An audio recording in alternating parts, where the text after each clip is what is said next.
lang, relax. Relax. Okay. Okay. Relax, guys. Police. Atras. Pag-behave ba? Paminota, guys. Dari ka, sibo ka may dari ka. Block yung kanilang daanan. Pwede pa tayo matras. Atras pa.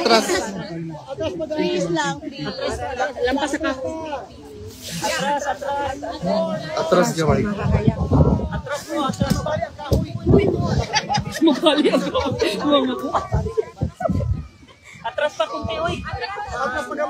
Relax lang, guys. Tagay sa na to. Relax. Gamay lang. Tagaan na to space gamay.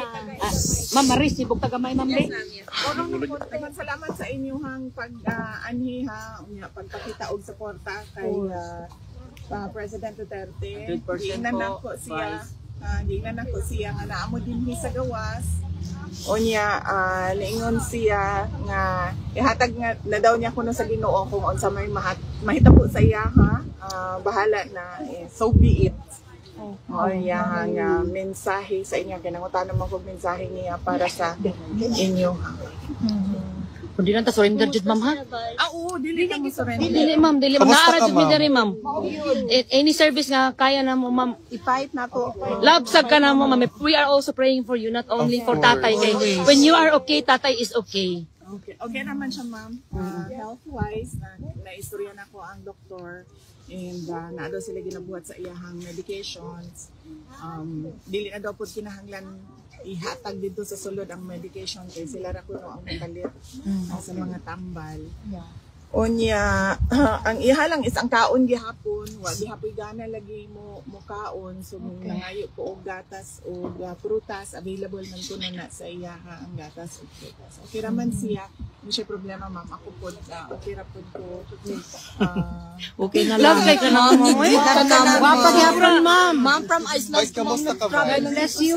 I've never been. Always praying. Just visit there, mom. I will tour you around. Yes. Ma'am, pa-hold. Oh, Lord, oh. Ma'am, pasensya na ka ma'am. Magpabaga lang jud na ma'am. Pagaksa ko kausa ma'am, kausa jud ma'am. Oh, this is my happy day. Dili na makakita ang dabo. Oo. Pwede ka magpa-picture? Yes, ma'am. Madali lang. Relax lang sa ta, guys. Kasi, maayong hapon. Ma'am Inday, di ka pa po Hawaii, Ma'am Inday. Sorry. Asa magkuha mo tindog ko? Di mo ko niya makita po ito. Gilang na ako. Naada rin taga Davao, ma'am. Ma'am, kamusta ka, Betty ma'am? Prado, ma'am. At nakita na sa. Ma'am, kamusta ka, ma'am? Karon sa imo, ma'am. Okay ra ba ka? Okay naman ko. Wala mang problema. Ayaw mo kaguol sa ako, ha? Prayman mi sa imo, ma'am. Tulong, sakto. Pray mi, pilmi. Sakto. Wala make-up, no? Love ka sa Cebu ma'am. Love ka na mo mga Cebuano ma'am. Fresh. Davao, taga Northern Ireland. Ma'am, pwede ba may mangutana, ma'am, na we heard from Attorney Kaufman na nakompleto na daw kuno ang iyang mga legal team, na daw kuno isa ka Pilipino. Are you confident na madaog na to ni atong kaso para sa atong former president? Siya na lang siguro imuhang pangutan. Very simple. So kay siya man ang ato ang lead. Kagahapon na ako i-interview na isa ka abogada po. Nagka-okay na mi, nagsinabot na mi, okay man siya, ayaw man po. Unya, karong hapon pa, ako na meeting, interview mo na mga abogado. Ma'am, laban lang yun, ma'am, ha? Dami para sa inyo, ma'am. Isa ma'am. Tika, ipaabot Ano po ang naman to nangyari kay sa pakikipag-usap niyo po sa co-counsel last night po? Yes, nakausap ko kahapon. Hindi ko na lang sabihin yung mga pangalan nila, no, para hindi na hindi na sila magulo dahil mawala yung kanilang privacy at baka i-bombard sila ng mga tao ng mga tanong. Ibigay na lang natin yung pangalan ni Nicholas Kaufman and then hayaan na natin sila kung gusto nila magpakilala ng ibang members ng team. Nakausap ko siya and may very intelligent, mataas yung experience na 19 years na ang experience niya dito sa ICC. Wala siyang ibang experience except ICC. So medyo alam na niya yung mga ins and outs of the court.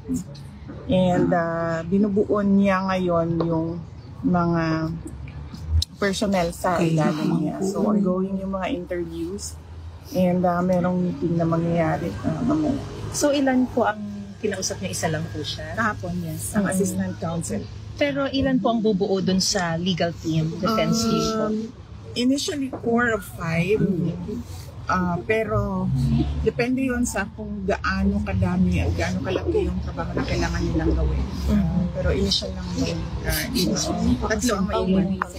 Ma'am, yung sinabi po kasi si Attorney Kaufman na may Filipino rin po. Gaano kalaki yung role ng Filipino lawyer sa defense team po ng Pangulo? Yes, kailangan ng Filipino lawyer kasi merong mga i-argue doon na batas ng Pilipinas. So, meron talagang Filipino lawyer kasama.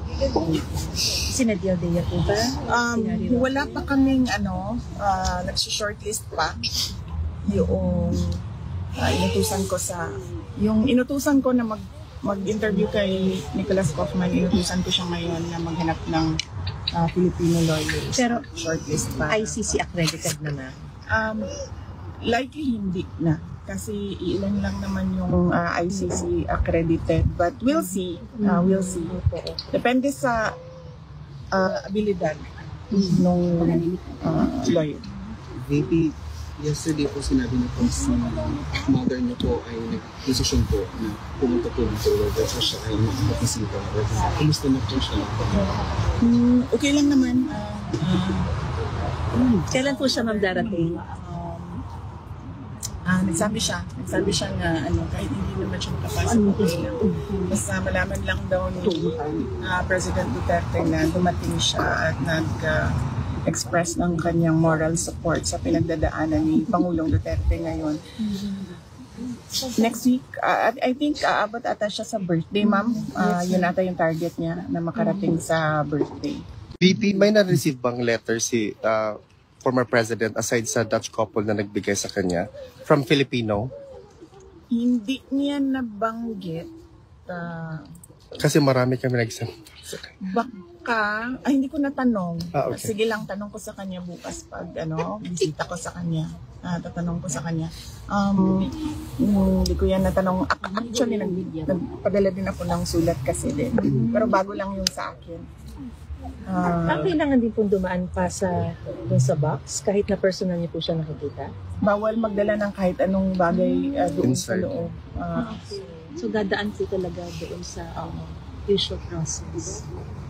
VP, meron na po ba yung venue March 23.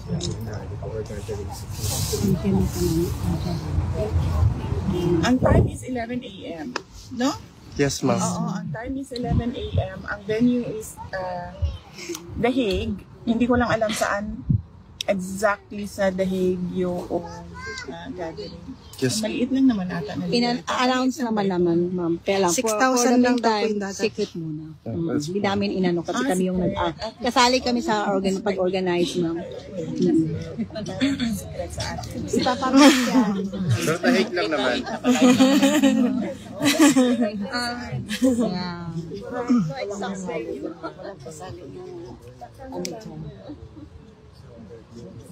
Hindi na kumubutang ang Ang atras ng balita bayan. ko, darating si Hanilet and darating si Veronica. Hindi ko lang alam kung anong dates.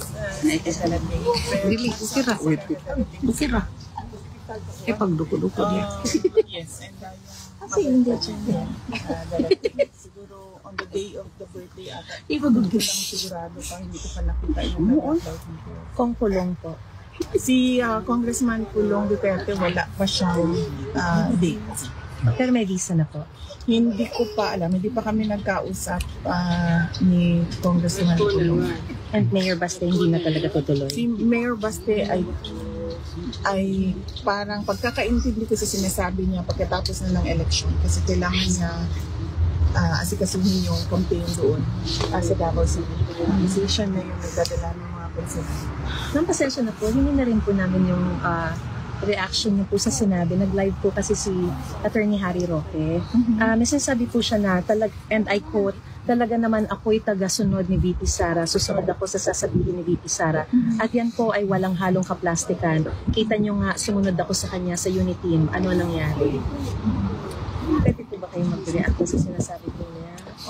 Hindi ko anong context ba ito?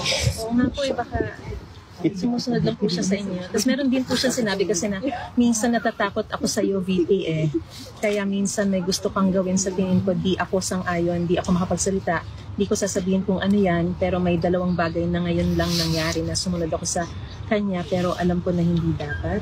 Meron siyang ganong sa live. Or napapag-usapan niyo po ba ito na? Siguro tanong niyo na lang yung context. Correct. Kung ano yung sinasabi niya. Pero you don't wish to comment on it anymore. Kasi hindi ko alam kung ano yung konteksto ng hindi ko alam kung anong konteksto ng sinasabi niya na may dalawang pangyayari. Hindi ko alam kung ano yung dalawang pangyayari. Siguro mas maganda kung tanong natin siya kung ano yung dalawang pangyayari. Yes, ma'am. Yes, ma'am. VP, Thank you. comment po, kasi regarding po kay Senator Bato, na meron po siyang sinabi na kung sakali pong lalabas yung warrant po para sa kanya, mag-ano po siya, he will go on hiding. Meron po ba kayong comment doon? Well, yung ganyan kasi desisyon niya ng personal decision ng tao ba kung ano yung gusto niyang gawin sa mga kinakaharap niya na problema. Wala na siguro as a person kasi ang prinsipyo ko is kung saan masaya yung kaibigan ko ay kung ano yung desisyon niya, saan siya masaya, komportable doon sa kanyang mga desisyon, susuporta lang ako. Oh, that's true. As a friend. No? Ganun yun sa akin. So, hindi naman niya ako abogado, hindi naman ako kaparte ng kanyang grupo sa mga nag-a-advise sa kanya. So, kung yun yung personal na